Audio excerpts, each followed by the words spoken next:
You could say an MMA fighter's biggest opponent is the other guy in the ring, but for Francis Ngannou, his arch-rival turned out to be someone else entirely, UFC president and CEO Dana White.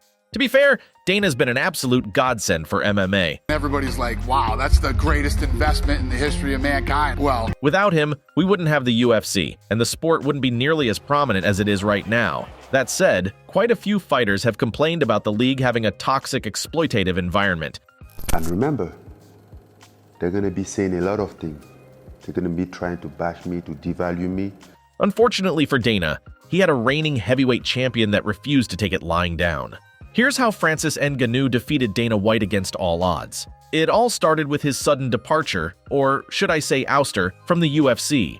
His contract had technically expired in December 2022, but considering he had a heavyweight title to defend, it seemed all but certain that the UFC would reach an agreement with their star fighter. Instead, negotiations broke down, and on January 14th, Ngannou was stripped of his championship title and made a free agent. Now, I should probably mention, this is an absolutely unprecedented event. The last time a reigning champ walked away from a title was back in 2004, when BJ Penn exited the UFC after a contract dispute.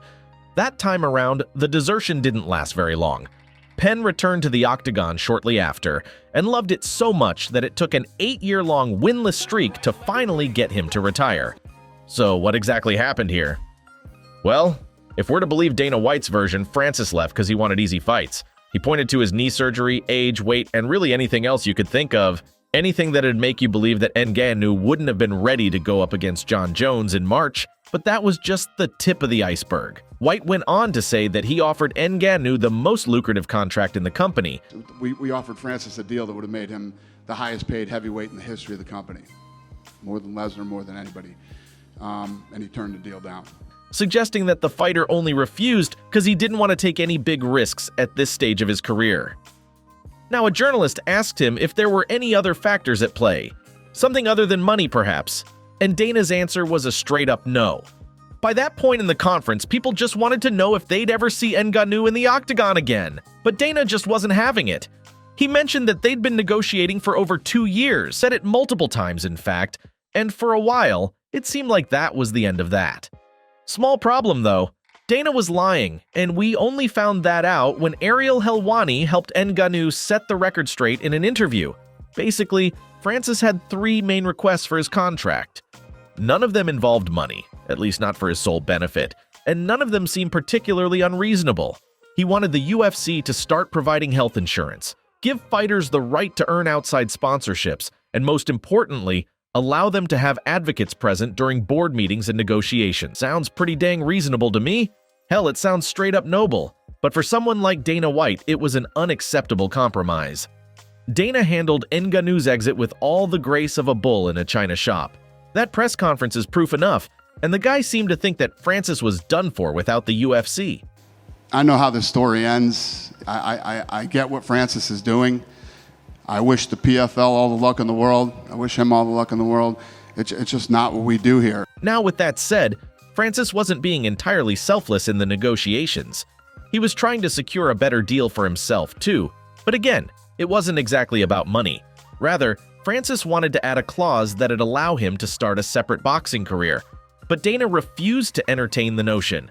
Francis just thinks that he's in a position where he's got some Conor McGregor-Mayweather fight on his hands, which he does not. You've got to understand, boxing is the first combat sport Ngannou truly fell in love with.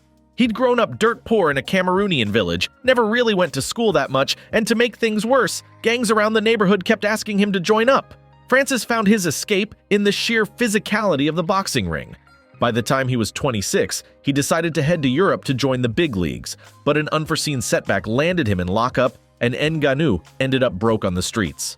Once again, he turned to a boxing club for solace, where he happened to meet someone that would change the course of his life forever, Didier Carmont. He's the guy that introduced Ngannou to MMA, and Francis took to it like a fish to water. The rest is history, and now that he's left the UFC, but it's looking like the Predator is eager to return to his roots.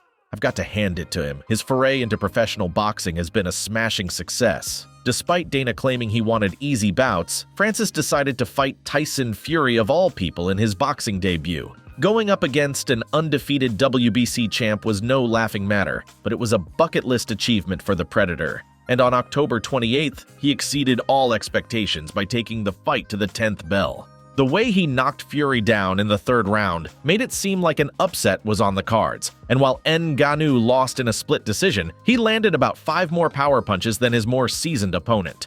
To top that off, Francis came out of the fight about $11 million richer, proving once and for all that he never needed Dana or the UFC in the first place. Ngannou's now the 10th highest-ranked boxer in the world according to the WBC, so it's safe to say his decision to leave the UFC behind worked out pretty well for him, all things considered. The Predator's also keeping his MMA career alive by joining the PFL, with the contract leaving him free to pursue other opportunities too. That's a major step up from the UFC's restrictive contract, because Dana White has a pathological need to control every move his fighters make. Between getting his boxing career off to a roaring start and scoring a sweet new MMA contract to boot, Ngannou's basically defeated Dana White in more ways than one. But there's another little detail here that's worth mentioning. He still wanted to help as many fighters as possible, so the PFL had to fulfill one critical demand if they wanted him on board. Francis said that he'd only compete in their superfight division if his opponents were guaranteed a minimum of $2 million, which just further cements his place as an all-round hero in the world of combat sports. So many fighters only look out for themselves, but Ngannou's proven more than once that he's cut from a different cloth. When the Ngannou-Fury matchup was announced, White called it a gimmick, but he was forced to admit he was wrong when his former top fighter battled it out to the bitter end.